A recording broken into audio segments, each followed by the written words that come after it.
అన్ని కళ్ళు అయోధ్య వైపే, అన్ని దారులు అయోధ్యాపురికే. అయోధ్యలో నిర్మితమవుతున్న భవ్య రామ మందిర ప్రారంభోత్సవానికి కౌంట్డౌన్ మొదలైంది. రామ్ లల్లా ప్రాణప్రతిష్ఠ తేదీ సమీపిస్తున్న వేళ బాలరాముడి విగ్రహం ఎంపిక ప్రక్రియను పూర్తి చేశారు ట్రస్ట్ సభ్యులు. గర్భగుడి పనులు పూర్తయినట్టుగా ప్రకటించారు. రాముడు పుట్టిన అయోధ్యలో రామ మందిర ప్రారంభోత్సవానికి శరవేగంగా ఏర్పాట్లు జరుగుతున్నాయి. జనవరి 22న ప్రధాని నరేంద్ర మోదీ చేతుల మీదుగా రామ్లల్లా విగ్రహ ప్రాణప్రతిష్ఠ జరగనుంది. ఈ నేపథ్యంలో గర్భగుడిలో ప్రతిష్ఠించే బాలరాముడి విగ్రహం ఎంపిక ప్రక్రియ పూర్తి చేసింది శ్రీరామ జన్మభూమి తీర్థక్షేత్ర ట్రస్ట్. ట్రస్ట్ ప్రధాన కార్యదర్శి చంపత్ రాయ్ ఈ విషయాన్ని వెల్లడించారు. రాజస్థాన్, కర్ణాటకకు చెందిన 3 శిల్పులు 3 రాముడి విగ్రహాలను తీర్చిదిద్దారు. వీటిపై ఓటింగ్ నిర్వహించి అత్యుత్తమంగా దైవత్వం ఉట్టిపడేలా ఉన్న విగ్రహాన్ని ఎంపిక చేశారు ట్రస్ట్ సభ్యులు. మైసూరుకు చెందిన అరుణ్ యోగిరాజు రూపొందించిన 51 అంగుళాల విగ్రహాన్నే ప్రాణప్రతిష్ఠ కోసం ఎంపిక చేసినట్టు సమాచారం. జనవరి 17వ తేదీన జరిగే జనయాత్ర పేరిట బాలరాముడి విగ్రహ ఊరేగింపు జరగనుంది. 5 ఏళ్ల బాలుడి రూపంలో రామయ్య విగ్రహం ఉంటుంది. రాముడి కళ్ళు తామర రేకుల్లా ఉంటాయి.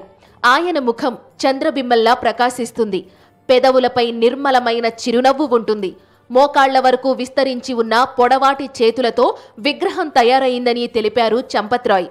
దైవత్వం ఉట్టిపడుతున్న ఈ విగ్రహం భక్తి పారవస్యంతో భక్తులను మంత్రముగ్ధుల్ని చేస్తుందన్నారు.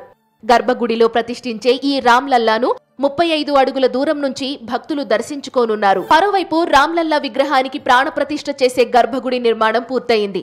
తెల్లటి మకర్ణ పాలరాయితో అత్యంత పవిత్రమైన గర్భాలయాన్ని తీర్చిదిద్దారు. ఈ గర్భగుడిలో విగ్రహ ప్రతిష్టాపన కార్యక్రమాలు జనవరి 16వ తేదీ నుంచి మొదలు కానున్నాయి. 17వ తేదీన 51 అంగుళాల బాలరాముడి విగ్రహాన్ని ఊరేగింపుగా తీసుకువస్తారు. జనవరి 20న సరయూ నదీ జలాలతో రామ మందిరాన్ని శుద్ధి చేస్తారు.